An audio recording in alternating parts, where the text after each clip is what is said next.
These are the Dragons. 5 multimillionaire investors on their way to the den.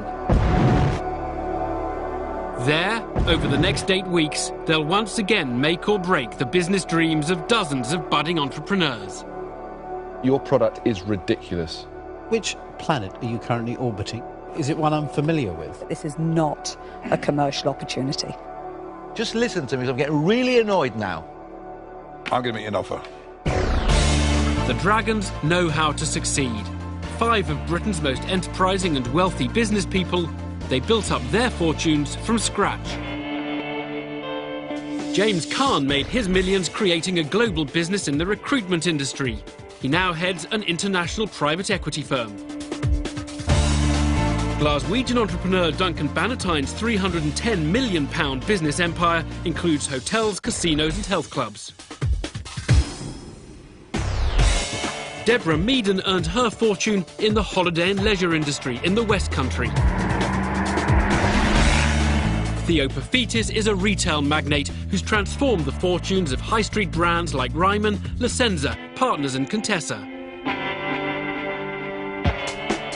Peter Jones has built up a multi-million-pound empire with a business portfolio that ranges from telecom and leisure to property and media. In the den, the Dragons are ready to back the right businesses with their own money. But tonight, will anyone convince them to invest?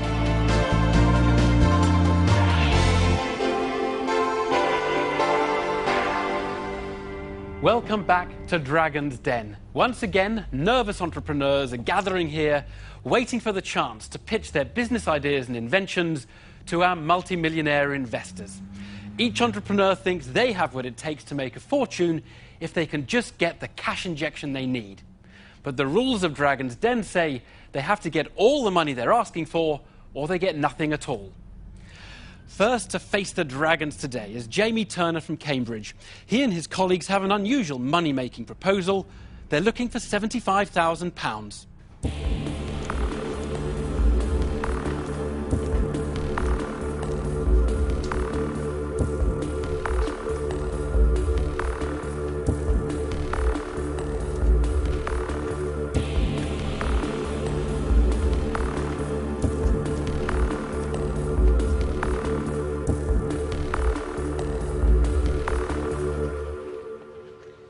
Hi, I'm Jamie Turner and I'm looking for £75,000 to record, promote and distribute the next Hamfatter album. Now, you'll get 20% of the royalties, of the physical sales and the digital sales of all future Hamfatter albums. This is Owen, the lead singer of Hamfatter. Hello, I formed the band about 5 years ago. We've released 3 albums in that time, and the latest album had a budget of £6,000 for recording and marketing, and we made £12,500 off of that so far. Very importantly, it launched the band on the national scene, so we got played on Radio 1, on XFM, and on BBC 6 Music. We got rave reviews in NME, in The Sun, and in Metro magazine, and we released a single which ended the charts at number 54, peaked at number 13 in the indie charts, and that was in the same week that Razorlight, who are signed to the biggest record label in the world with a huge marketing budget, peaked at number 80 with their single release. Now, the £75,000 will be used £10,000 for recording, £7,000 for video production, £13,000 for manufacturing, £30,000 for promotion, and £15,000 for advertising. Your investment is funding this next album, but you've got to remember that you will be seeing a percentage of all further Hamfatter albums. This is the band Hamfatter. The journey's hard, a see-through plastic bag and no book to read. I spent some lonely hours and I start to think I spent my life in Gatwick, meet up with you, straight to the main stage to see Radiohead. We love the music, we get wrecked, Radiohead. We love the music, we get wrecked.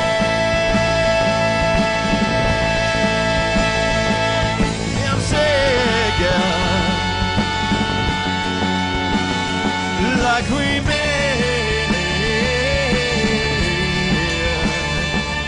I'm singing.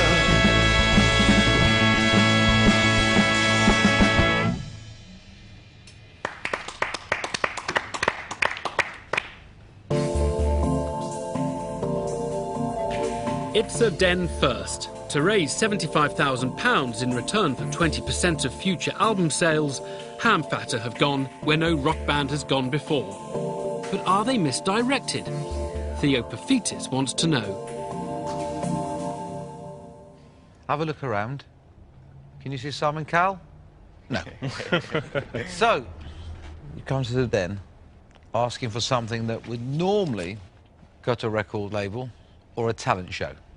We're going to be owning 20%, correct? Yep. What's different from a record label that would also take a big slug of your earnings on the basis they would have put up some cash to promote you and guarantee you? Well, the way major record labels work, they give you an advance, like you would get if you were buying your house. And then over the years, you pay back your advance, like you would pay back your mortgage on your house. But at the end of the time, when you've paid off all of the loan, instead of you now owning your house, in a record label, they would still own all of your music. So you released 3 albums. Tell me about those albums. What did they do? Well, the first album sold out the run of 500 CDs and made a profit of £1,000. The second album, we made £2,000 out of it, and we had a single from that album which got to number 3 in the Austrian charts, oddly enough. And basically, after that, we took the £2,000 that we made from that, a £4,800 Arts Council grant, put that into the next album, and that's, you know, what we managed to achieve all of this national success. What's your forecast on the next album? In terms of sales? Yeah. Well, we would be getting 30,000 units manufactured. You've never sold 30,000 units before, have you? Well, we've never had a marketing budget above £1,750 before. Well, I can't emphasise more strongly how much of an effect the amount of money you put into marketing and advertising has. The band seem to have a confident grasp of business. Now one dragon investor wants to talk music. Hi everyone, I'm Peter. Hello. What was the hit that you said that you had? It is a hit, isn't it? Top 50 or whatever it is. What was it? Siget, the song that we just played you an extract from. Oh, that was actually the hit. Yeah, that's right, yeah. And what about from the new album? What's the music going to be like? Quite similar. Obviously... Can you do it? No, we haven't rehearsed it with the band, I'm afraid. What you've just done is one thing. Sure. But you could actually turn your complete twist of music, and I could be investing in something that's very different to what you've just played, because I'm not getting any benefit from the previous albums. I'd like to hear, even if it takes 3 or 4 minutes, I'd just like to hear what I'm going to be investing in, what the sound is going to be like. The best I could offer, I'm afraid, would be that we could knock up a rough demo for you and get it to you within a week. Oh, you couldn't do it now? No, sorry. OK, that's a shame. By not showcasing their future material, which is all that's on offer, Peter Jones' interest seems to have dampened. Deborah Meaden knows this sector and decides to test the duo. Where does the music industry, it's a loaded question because I know exactly what the music industry is saying, where do they believe the future of the music industry is going to be making its money? Definitely the still album sales. Yes, it's gone online and it's gone digital, but people are still buying them. I don't know. I think the downloads Actually, are very that's important. not right. What the music industry is saying is where they're going to be making their money is big sponsorships on big live deals, not through the record sales themselves. Right. But you're not offering us that. You're offering us royalties from the sales of the music. To be honest, I've seen a lot of bands come through many venues, and a few of them have been sponsored. But to be honest, some of the sponsors are quite questionable on the band. James, please don't let yourself down by making stuff up, because that feels like, well, honestly, what you're doing at the moment. It's not in the sales of the records.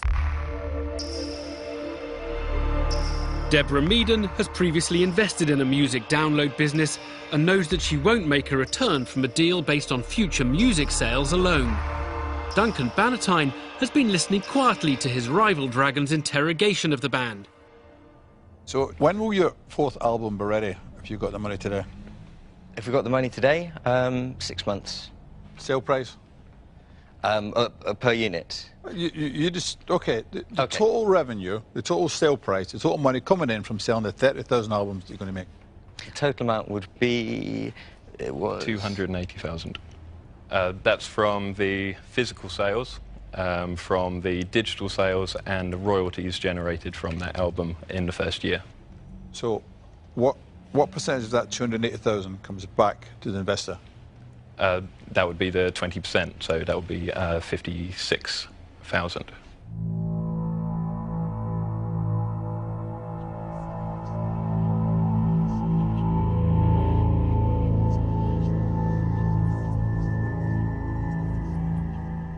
I tell you what, Owen, I'm going to make you an offer, OK? I want you to listen to this offer very carefully, OK? For an investment of £75,000, right, I would expect to get 50% of all your future royalties, royalties from historic albums, royalties from gigs, live performances and endorsements until the £75,000 was recouped. After which, I would drop my percentage to 10%. In a shrewd move designed to outmaneuver other Dragon investors, Duncan Bannatyne has created a clever equity offer in which his stake drops from half to just 10% after he's recouped his money. But he wants back catalogue and all future revenues included.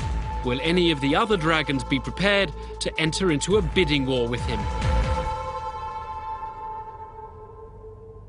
I think for me, I don't think I can compete with Duncan's offer. I'm out. Thank you. I think we've got a deal, guys.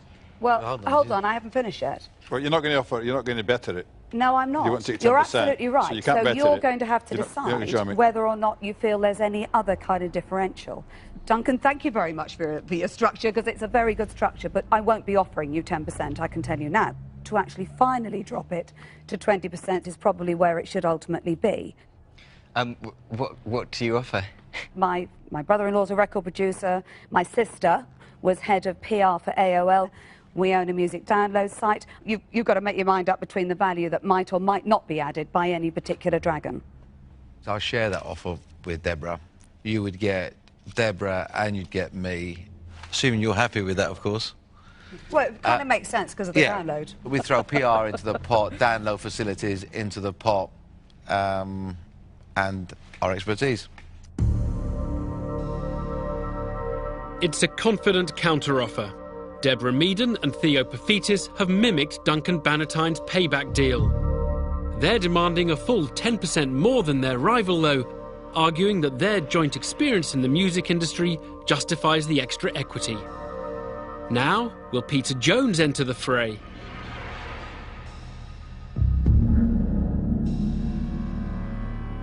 I am going to make you an offer. I'm going to offer you the full amount of money, 75,000, and I want in return 30%. It's a very straightforward deal. I am then really incentivised from day one to year 5. Unlike the other deals, I know people in this marketplace and I'd love to work with you. Jamie and Owen have a tough decision to make. Duncan Bannatyne's deal means sacrificing a smaller stake in Hamfatter, but the other 3 Dragons have more contacts in the music business. The pair turn first to Duncan Bannatyne. Thank you very much for your offer, but we feel that the experience that the other Dragons could offer us and the help that they could offer us there makes it worthwhile taking the not as good deal by the numbers. Well, you're making a big mistake, but carry on. Would it be out of the question to bring Peter in on the deal? So you want me to join forces with Theo and Deborah? So that we can have the full experience of all 3 of you.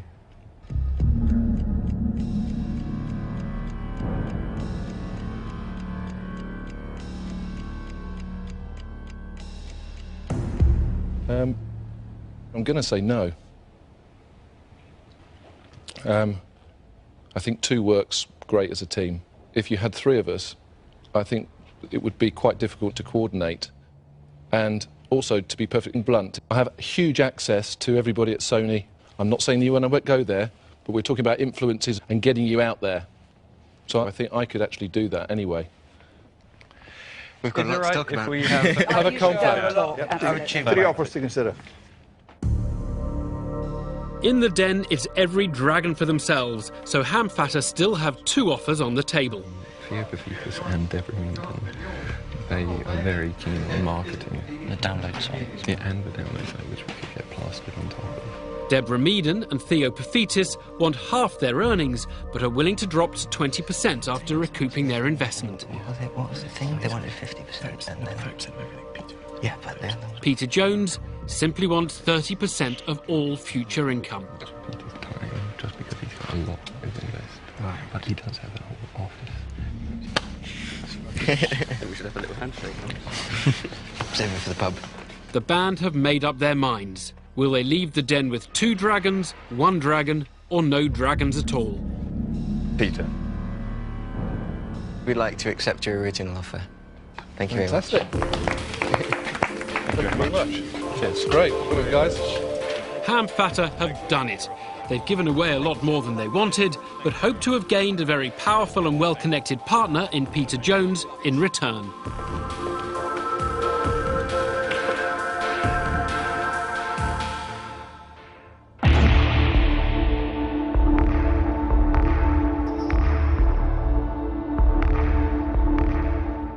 Guys, very well done. Are you happy? Absolutely ecstatic. No doubts at all? No.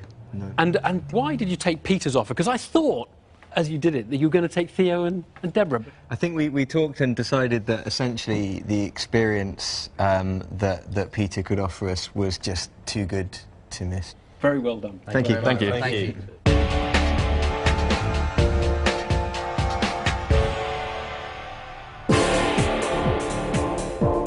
The dragons never know who or what is going to enter the den next.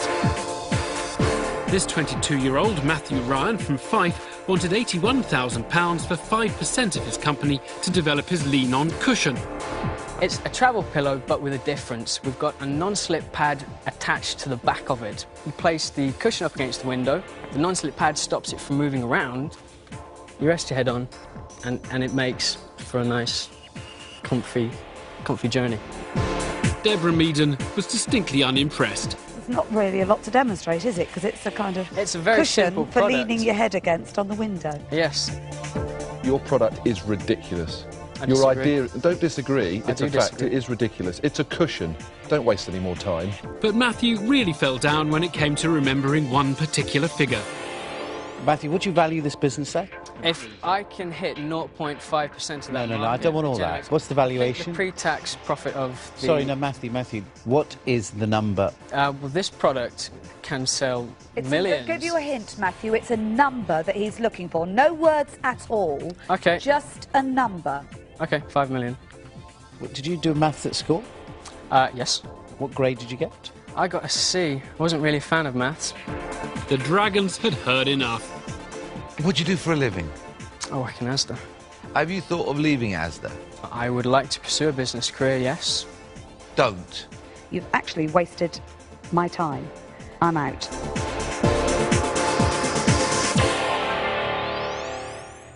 The dragons love innovative ideas. So will Barry Ritchie and Paul Lobo from Brighton make the impact they're hoping for and get backing of £125,000 for their product?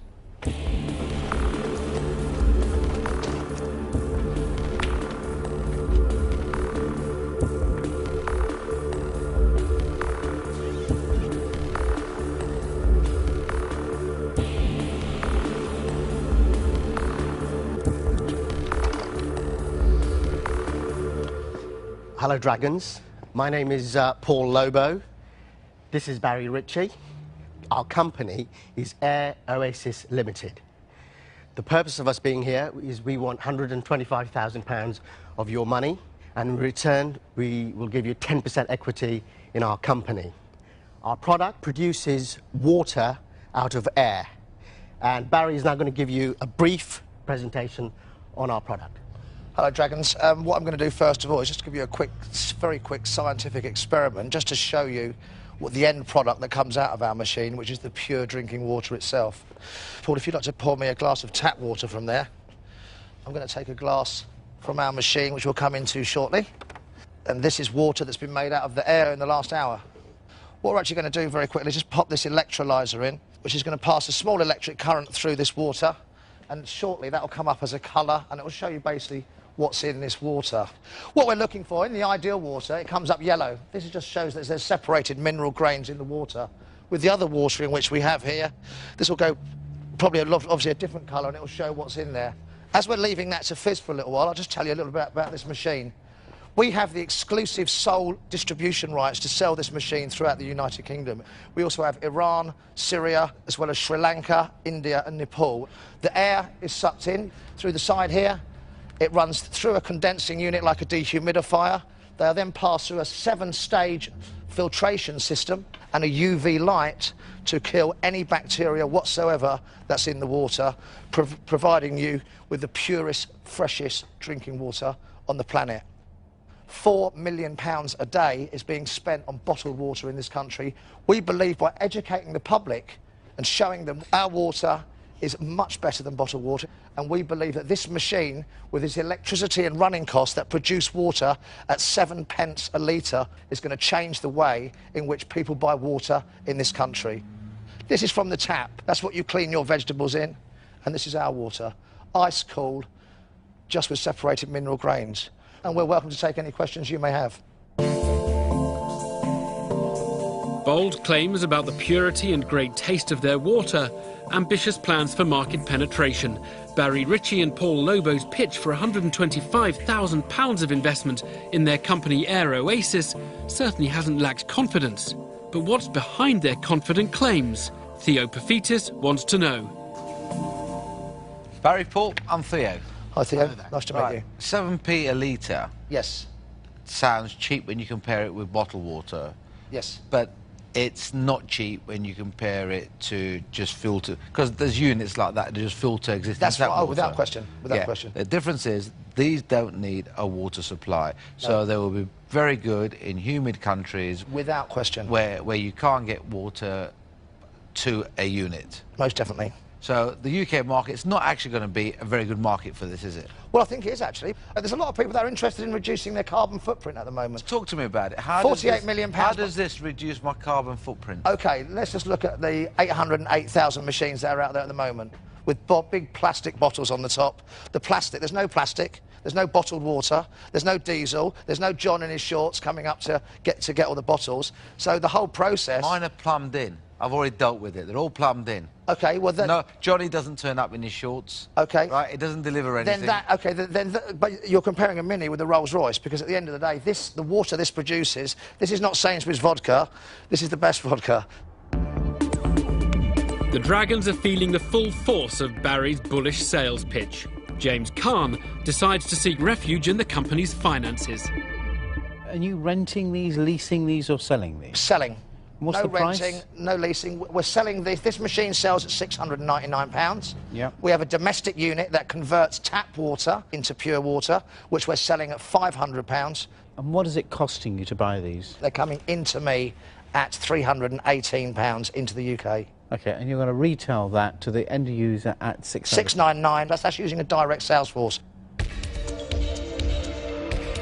By selling direct to consumers, Barry and Paul are confident of healthy margins. But Duncan Bannatyne thinks he's spotted a flaw in their plans. No, tell you what I don't like about this product is something you said in your pitch. What you're going to do is educate the public. You haven't explained how you're going to educate the public, and you're not going to educate the public. The public are going to continue using tap water or drinking bottled water. Duncan, as soon as you do this test, which is very visual, Paul, it really, that's the education. Paul, you can't travel around the country, knocking on people's doors, going in with 2 glasses of water and saying to people, look at the difference, buy one of these machines. You can't do that. Yes, we can. You can't educate the public. We've just got 100 kits in little cases. This is like the Kirby vacuum cleaner. This is the bugs on the bed under the microscope. We've got 300 people signed up already to go out door to door on commission only, part-time, hairdressers, mothers. Barry, the point I'm making isn't that you can't go around knocking on doors. The point I'm making is you can't afford to go around knocking on doors. There isn't enough money in it to go around knocking on doors and saying to people, look, will you let me come in and show you these 2 glasses of water and show you the difference, and then you can buy my machine for 500 quid. OK, but there is, because it doesn't cost them. We've bought all the kits. The people are taken on a part-time commission-only basis. They get £100 a sale. They do 3 in a week. They get 150 per sale. It's good old-fashioned pyramid, multi-level direct market. Barry, have you ever sold Kirby vacuum cleaners? Surprise, There you go. Kirby. I've done the lot. I 16 years old. I was the top salesman at 17. Barry, you run the risk of talking yourself back down those stairs without an investment. OK. The reason I asked if you've been a Kirby selling person is that I could have told you were, because actually what you used to do is stand in people's room, bombard them and barrage them exactly the way you're trying to do with us now, until they capitulate and buy that carpet cleaner. I've seen the selling techniques, which I have to say really, really annoys me. You are talking about a pyramid selling scheme. I've got to tell you, for me, that is a combination that I would run a mile from. OK, that's fine. So I have no reason to invest. I'm out. OK. The atmosphere in the den is darkening. A furious Deborah Meaden wants nothing to do with the duo. And she's not the only dragon to be alienated by the pitch. As a business proposition, does this excite me for £150,000? No. Working with Barry would just drive me crazy. I don't think I could handle it. And for those reasons, guys, I'm out. Okay. 2 dragons are out. So far, Barry's been dominating proceedings. But Peter Jones wants to know more about his business partner. Paul, how do you work with this guy? Very well. I love his enthusiasm. No. I get Barry. I don't get you. Do you do everything Barry says? No, not at all. That's the benefit. When 2 men in a business always agree, one of them is unnecessary. How much money have you made? Have you got money to put into it? Yes, I have. I put in £150,000. So you put in 150,000 of your own cash? Yes. And Barry? I'm about 50 and about $1 million in hard work. Have you got any more money, Paul? Of course I've got more money. How much more money have you got? Well, I don't think that concerns you. It does concern me. How much money have you got? Probably about 10 million in the bank, let's say. Well, I don't think that's a valid question. Well, I'll tell you why it's a valid question. If you've got the money, why aren't you putting the bloody money on the table? Let us explain why. Explain. We want your expertise, your knowledge, so that we can really go... Well, why should I give you money for you to get knowledge from me? Well, we're not a charity. We're not going to let you have equity. What do you mean you're not a charity? You want knowledge from me and my money? Absolutely. Exactly. Well, absolutely, that's why we're here. I haven't got mug written over my forehead, you know. An enraged Peter Jones has blasted the duo. The dragons are clearly infuriated by the entrepreneurs themselves. Barry, can you give him a glass of water, please? Certainly. Barry and Paul's only hope now is to salvage their pitch by proving their water tastes as good as they say. Barry, it tastes terrible. It tastes terrible. Well, I've had all these conversations, but nobody's sort of tasting the water. Has it been that long? Taste that water. That's because it's warm, that's why. Unusual taste. Put something in this. I haven't. There's You something. just gave me it out of there. Don't be Give ridiculous. me a clean glass. No way. There's something in it. There's nothing in it. Use your glass and go and get a drink of that water. Mayhem erupts in the den. That's got nothing to do with the cold. It's got an aftertaste. The dragons declare Barry and Paul's water to be totally unpalatable. It's revolting. My kids will throw that back at you. Theo Paphitis demands an explanation. Taste it. Does it taste terrible or not? It doesn't taste terrible, but it certainly doesn't taste as good as it should do. It doesn't but the taste machine like has water. Not, but it's a brand spanking new machine that needed to be flushed and everything else properly. This is why it's here. It needs to be set up for a longer period of time. Exactly. And it takes 4 or 5 hours to get it working properly. So what is the temperature of that, Barry? 21 degrees. Just listen to me, 'cause I'm getting really annoyed now. I'm complaining not about the temperature, but the fact it's got a terrible, appalling aftertaste. So don't make excuses about the temperature. I'm out. It's all but over for Barry and Paul. They've been blasted by Theo Paphitis. Now Duncan Bannatyne and Peter Jones step forward to have their say. You know, the thing is, what gets me is this. You did all these tests in this water to show your water is the best. Yes. Then I tested your water. Yes. And it's rubbish. We all tested it, we all said the same thing. And then you said that's because that machine hasn't been flushed. In order for you to see our machine in its full operation, it would have been fair for this machine to be here overnight. Then it would have been... Well, you've gone from... You've gone from justice. You've gone from an hour and a half to all night now. You know, but it doesn't really answer my question. And, you know, I'm not going to invest in it, so I'm out. Paul, Barry, you've basically brought a product here that lives or dies on the back of the quality that it produces. Can I say, in all the times that we've tasted that water, amongst you dragons, that's the first time that's been like this. That's all I can say to you. I think enough has been said by everybody else, and I don't think you're here necessarily to be insulted. So, good luck in your endeavours, but I'm not going to invest in the business, and I'm out. Okay. Okay. Barry and Paul have felt the full force of the dragon's wrath. It may have been a confident start, but it takes more than a forceful sales pitch to part the dragons from their cash. Barry, Paul, what did you think of that? Well, we knew, you know, what the dragons are like. Did you know that it wasn't going to taste good with that amount of standing time beforehand? I did. As soon as I looked at the reading on it, the water was 25 degrees. It was too hot. It should be 4. But Theo kept pointing out it wasn't the temperature he was worried about. So does the colder temperature disguise the weird flavour? No, it doesn't actually disguise it, but as the filters are working, the temperature comes down as it passes through the filters. So it hadn't gone through the filters enough time? It's not enough time. OK. Okay. Well done. All the very best. Thank you.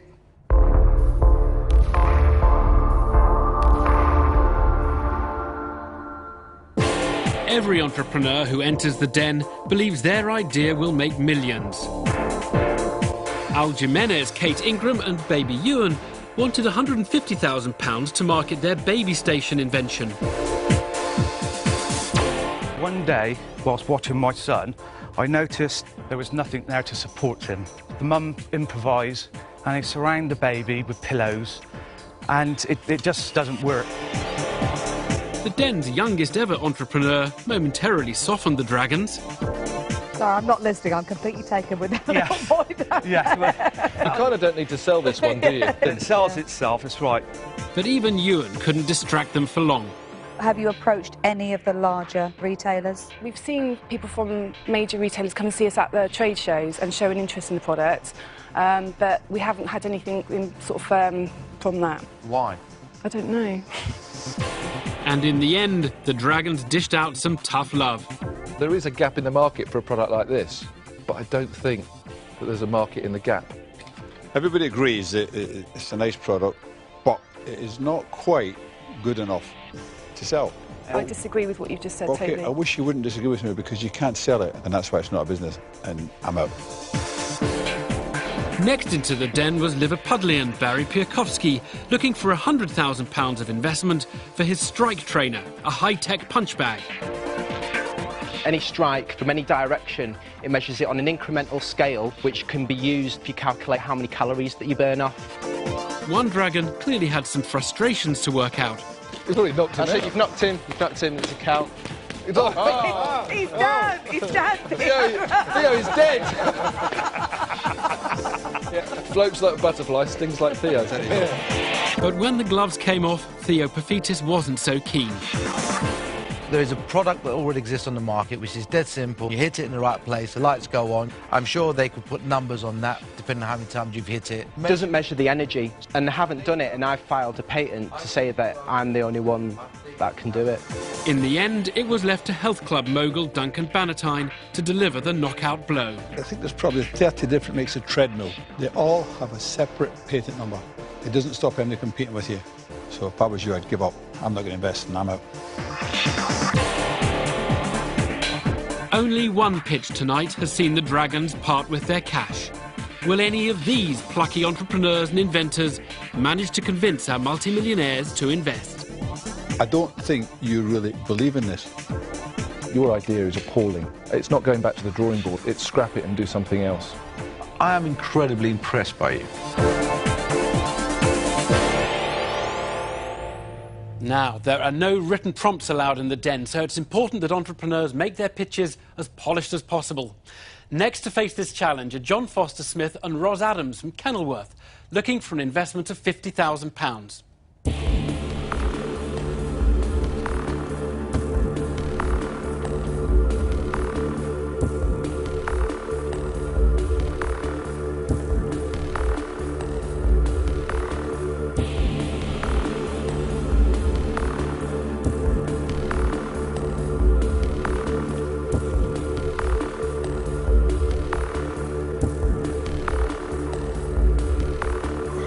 Good morning. My name's John Foster Smith. It's 2 o'clock in the morning and I can't get a wink of sleep because my partner, Ros Adams, is taking up all of the bed. No, I'm not. You are. We think that at some point in their relationship, every couple will have this problem. But we've got a product that's going to solve this dispute.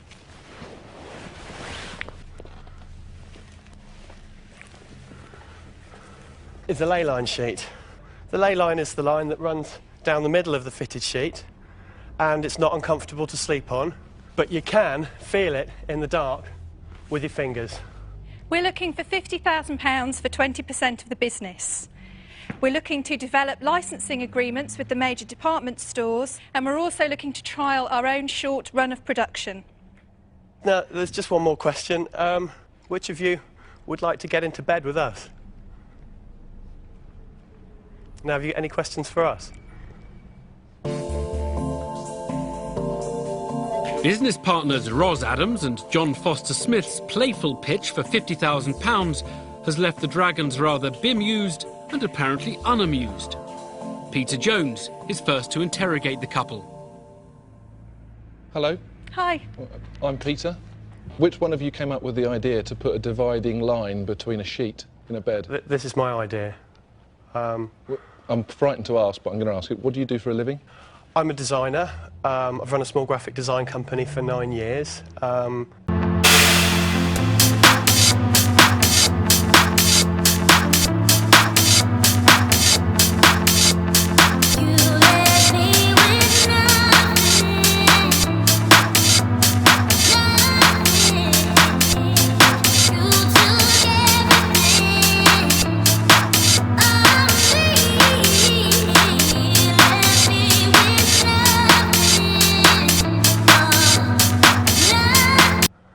The idea, I would say, came to me at 3 in the morning when my dear wife was taking up all of the bed.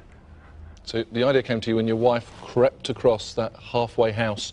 She does that. Most men would get excited by that, but you didn't. I do, but you know that thing where you each get your hands and you're sitting in bed and you're going, you're taking up this much and you're taking up, well, this is the answer to the question. My problem is my wife doesn't cross the line enough. Can't you invent something that makes her cross it more? I hope that this wouldn't stop any... Just because my opening shot is I look at it and I think you look pretty sane to me, but I think the product's ridiculous. I don't want to say it's ridiculous without trying it. So do you mind if I go up there with Theopophetus and try By all means, by all means. Should we avert our eyes? But is he... We're really going to get... So Peter Jones and Theopophetus have decided to test out the ley line. No. Spoons this way or what?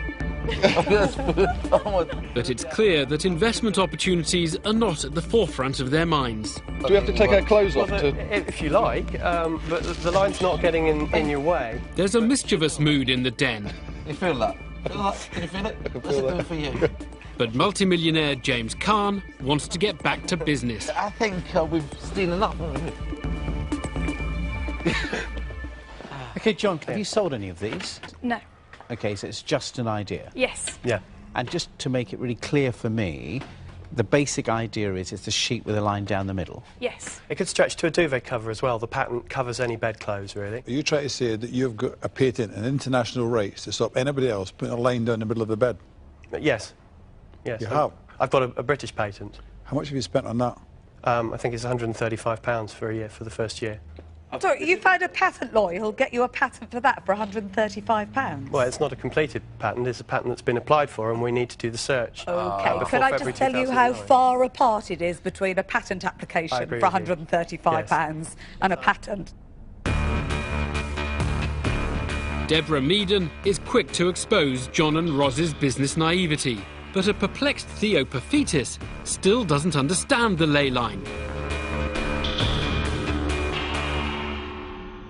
Is this an alternative to contraception? I mean, what are we doing here? What we found is that there was some research done in 2006 in the States, and they found that of the 50 couples they interviewed, it was one of the things that most of the couples did have was this territorial issue. So what we're trying to do is give the public a product that allows them an opportunity to resolve it without a row. Roz, they don't come much bigger than Mrs. P, right? And, you know, nothing gives me greater pleasure than either she or I cuddle up to her. And so why would I want to avoid that? I think you're a lucky man. I think most relationships couples don't have that. Not according to the studies that we've read. Guys, I just really believe you need to draw the line here. And give up on it. I'm out. Thank you. The Dragons can't take this business seriously, and James Caan just isn't buying it. Have you shown it to anybody that's placed an order? We've shown it to friends. Yes. Always a great place to start. Yes. And they said it was amazing, I'm sure. They love it. OK, can I just tell you where I am, John? What I would say to you is go and target all the obvious customers that you think would buy something like this. And I think if you get sufficient orders, that's a great way of saying, is this going to work or not? But I think to be coming to an investor to ask for money when you haven't really tested the product in a commercial environment doesn't show me a lot of entrepreneurial savvy. And I think for those reasons, I'm out. John, Roz, I disagree with what James was said, but I wouldn't even bother wasting the time of talking to a retailer about this product. This is never going to be...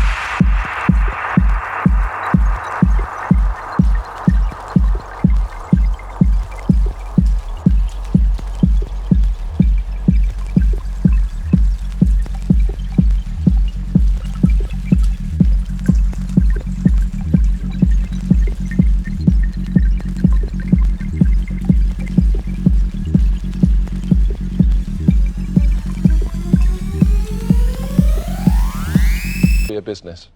So for that reason I'm out. Thanks, Peter. Thank you. James Caan and Peter Jones are the latest Dragons to decline the opportunity of investing £50,000 into a novelty bedsheet. Deborah Meaden is dumbfounded. What amazes me is you're standing here and presenting this as a serious product. You're going to sell those at what? 17. We think that if a sheet was on the shelf and the same sheet was next to it, but it had the ley line down the sheet, we think that would persuade somebody to buy that sheet. No, but my point is it will never be on a shelf with a sheet. It'll end up as a joke on a website.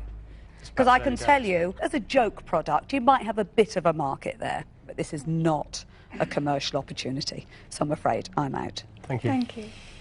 So, the other 4 Dragons are out. You can move in there. Cleared the way for you, Duncan. Obviously, they've missed the opportunity, haven't they? It's a great opportunity, isn't it? We've got a strong creative partnership. We've got other things on the boil. I've got a great portfolio. See, I was looking for you to say, yes, Duncan, they're all wrong. But I didn't get that enthusiasm because I don't think you really believe in this. I think that lots of people would buy this. I'd buy this. No, you know, I don't think you really do believe in it. Somewhere in the back of your brain, it really knows, the back end of your brain knows this is a silly idea. And you should bring that forward and you should really accept that because it is a silly, silly idea. So for that reason, I'm out. Thank you all. Thank you. Thank you. Thank you. Bye. 2 of the Dragons may have accepted Roz and John's offer to get into bed with them, but in the end, none wanted to stump up the cash. The entrepreneurs are leaving the den empty-handed.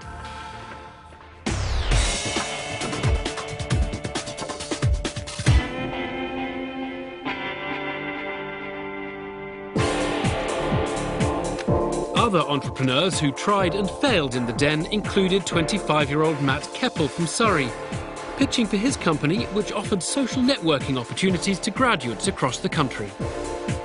Graduations is a portfolio of services for graduates once they finished university. I'm looking for £70,000 to really take it to become the rite of passage for graduates. Matt clearly hit a nerve with father of 6, Duncan Bannatyne. For the last 20 years, I've worked extremely hard to put my children through university and through college. Through my taxes, I'm also funding other people to go through schools.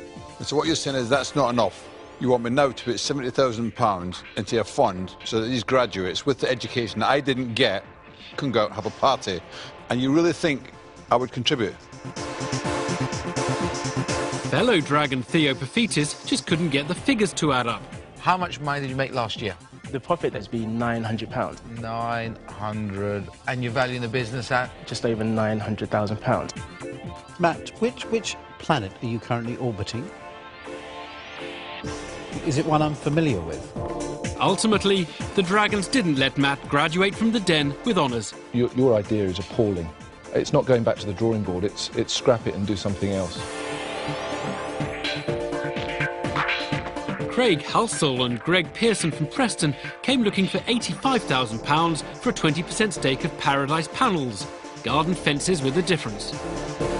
As you can see, this is a typical dreary garden fence, unless you have something like this. Craig and Greg were offering to brighten up the back gardens of Britain. They're durable, reusable, easy to fix and easy to change, and we'll show you now. But the Dragons struggled to share their vision. Please tell me you're not suggesting that I put this picture all the way down the side of my this fence. Picture, you might have it, your favourite family portrait. Empty room, filled it up, talk is cheap, listen up. I don't know where we went wrong, but I feel I'm shaking these walls, yeah. Nothing safe, gotta take cover. Instead of love, we just make glitter. Running and running, yeah, we got off track. Now we under attack.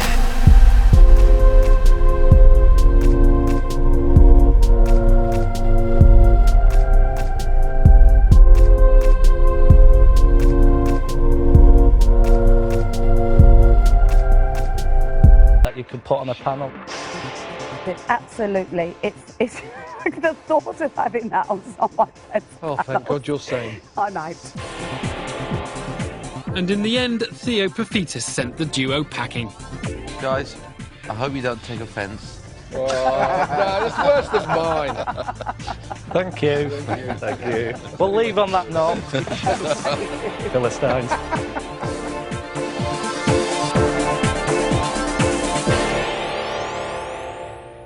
Some entrepreneurs discover how not to run a business by working for other people and learning from their mistakes.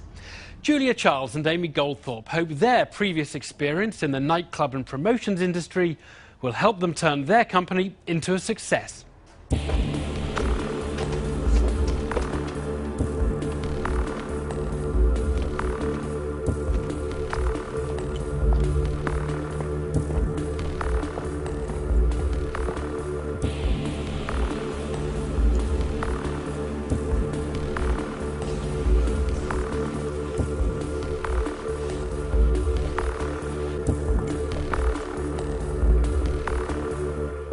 Hello Dragons, my name's Amy Goldthorpe.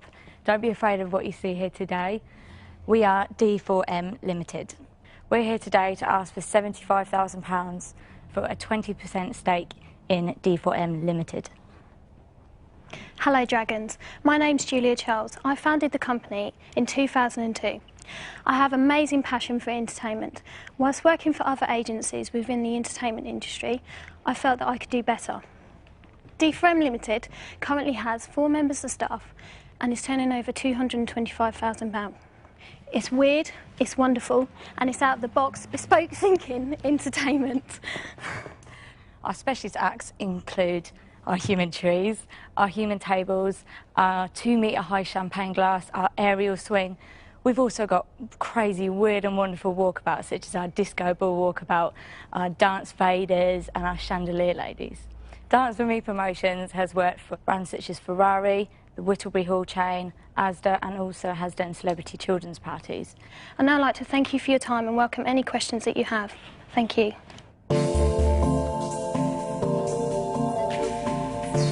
It's certainly an eye-catching presentation from Julia Charles and Amy Goldthorpe, who are seeking a £75,000 investment for 20% of their events company, D4M. Theo Pafitis wants to know more about the unusual props they brought into the den.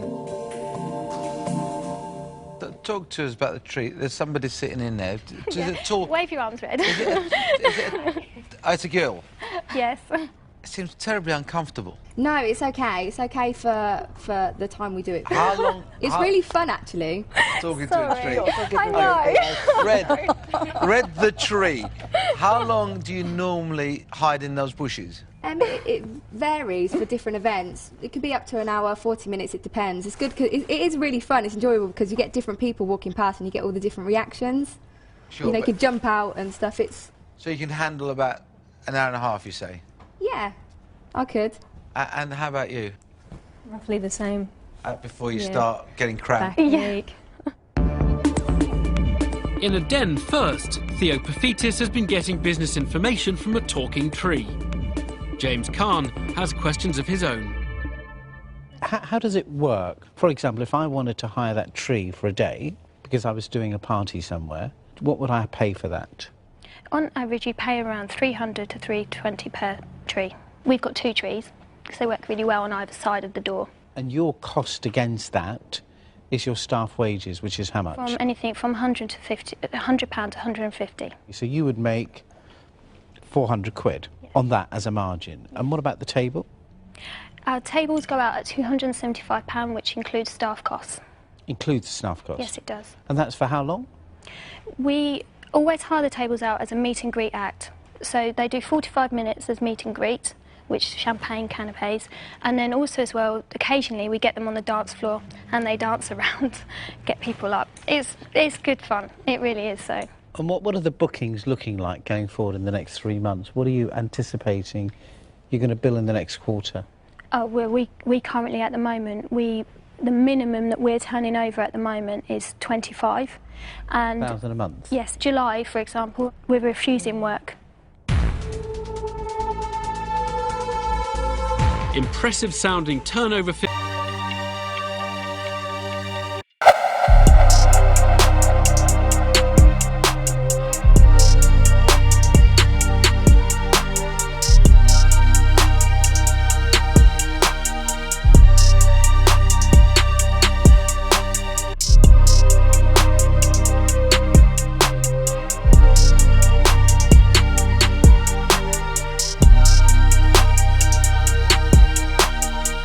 Figures are one thing, but Deborah Meaden is an expert in this area and wants to interrogate the couple on their bottom line. Have you made any money? Yes, we have. So what does that mean in profit? We've turned over 225,000 with a gross of 110, and we've made a net profit of 24,000. Julia, Amy, I think you're very good, I have to say, and this is absolutely a sphere that I understand. But I am worried that it's not going to be a big enough business. I'm not going to get my return at the level that I want to. Okay. So I'm afraid I'm out. Losing such an expert dragon is a serious setback for Julia and Amy. Will Peter Jones see more potential in their business? How old are you? I'm 27. How old are you, Amy? It's Amy, isn't it? Nearly 21. So you're 21? Nearly, yeah. And table? Yeah. And tree? 22. So you're actually a very young, refreshing team then. And how do you go out and get business? To date, we've actually only gained business on word of mouth. Now we want to focus on having someone that's dedicated on attending networking meetings, pushing us forward, actually having someone now that is solely focused on sales and marketing and media. And we will generate more. This is just on word of mouth. Julia is standing her ground, but has she done enough to persuade any of the remaining dragons to invest? I'll tell you what I'd do, Julia. I would like to make you an offer, and I'll give you half the money for 20%. Half the money? Yeah, so 37,000 for 20%, yeah.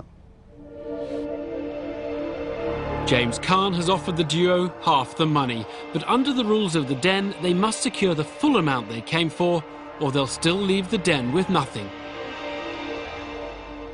James's offer is completely worthless unless another dragon also offers you half the money. So just to get things rolling, I'm going to match James's offer. So you've now got an offer of £75,000 for 40% of the company. And let me tell you, between me and Duncan, this business will just be something else. Right, Red? Exactly. Asking the truth. Oh, well, I never thought I'd be taking advice from a tree. This is just completely insane. D4M now have a full offer, but accepting would mean sacrificing 40% of the business, double what they had originally wanted to give away. But two other dragons are still in. Julia, Amy, hi. I think what they've offered is fairly fair. And I was thinking, do I want to compete with the offer? And I'll be perfectly honest, I've got a business-led Red Essays, which I own with Theo, which is very much in this experience marketplace. And we actually have a circus investment on Dragon's Den together. And I can see a very big synergy between the two businesses. I would be willing to offer you exactly the same offer that you've had from Duncan and James, if Theo's willing to offer the same. I am incredibly impressed by you. Oh, thank you. That means a lot. On that basis, I too then will offer you £37,500 for 20%. Peter Jones and Theo Paphitis have gone head-to-head with Duncan Bannatyne and James Caan.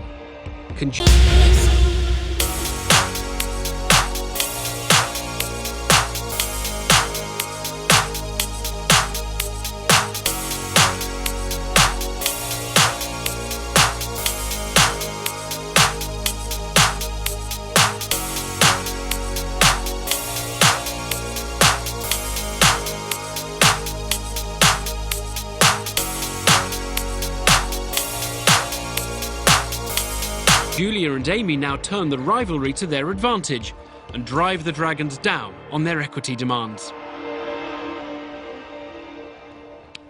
Can I ask whether you'd be prepared to negotiate? I mean, just, you know, as you probably know, I mean, my main focus is I primarily invest in people. You know, my strategy is to develop you into the business that you've created. You know, this is your passion, it's your brand. What you're looking for is that financial investment that's going to help you achieve your ambition and your goal. I think our role really is to help facilitate you achieving that with both capital and resource, depending on what you need. I have to tell you that I deal with two of the country's largest activity sellers. Two companies that both separately make Red Letter Days look like a minnow. It's tiny in comparison to it. He's not very good with numbers. I'll tell you what I'll do you. I guarantee you, and what I've said isn't true, I'll give you the 75 grand. Okay. James Caan and Duncan Bannatyne are determined to clinch the deal, but their argument has riled Peter Jones. I'm not going to sell Theo and I just don't believe it's necessary. However, what I will do is do something one or two people haven't done, and that's deal in fact. The two companies that Duncan mentioned could be purchased out of Theo and I's combined working capital, not wealth, working capital of our businesses. We could acquire both those companies in a heartbeat. The other fact of the matter is, by working with Theo and I, we're in it, we live it, we breathe it, and we own the UK's largest experience company. We do not have connections to introduce you to them, we run them. Could you give me a minute? Sorry. Yeah, no, you should. Go back and have a chat. Thank you. Tensions are running high in the Den, but none of the rival dragons will reduce the stake they want in the company. What the hell are we doing? It's an agonising moment and has left Julia and Amy in a real quandary. So they're trying to glamour us up, but we've got to think practicalities. I think you should just go for what your heart says. Okay. What your business is. Okay. the duo have made their decision. Thank you for your time. First of all, thank you, Peter and Theo. I would like to say that today has been an amazing experience, but we'd actually like to take up James and Duncan's offer. But thank you so much, and you're welcome. If you're No, good luck to you. Well done. Thank you. Well done. In a nail-biting climax to negotiations, Julia and Amy have opted to work with James Caan and Duncan Bannatyne. They've given away 40% of their company, but leave the den with £75,000. Very well done. How are you feeling? Oh, shocked, really. This is superb. Now, to be brutally honest, you didn't really negotiate very hard, because you could have tried to play them off against each other a bit. Okay. Come here today, though, just thinking, just let me get through it alive. And to have that scenario was just like, oh, it's dreams.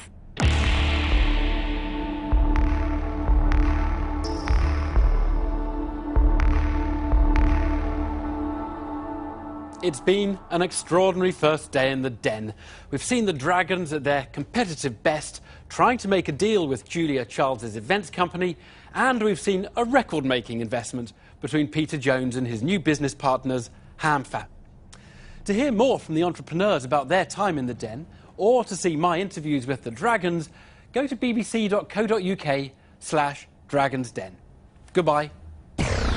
Next time on Dragon's Den, find out why Theo Paphitis sees red. Get out of here. Go away. Get out. And discover which of the entrepreneurs gets to see the colour of the Dragon's money. I'm going to make you an offer. Tonight, a handshake that could make history in Zimbabwe. Can Robert Mugabe and Morgan Tsvangirai agree to share power? And we put Channel 4 head-to-head with a climate change scientist who says their documentary was dangerous nonsense. Newsnight on BBC 2 at 10:30 after Would I Lie to You? Next.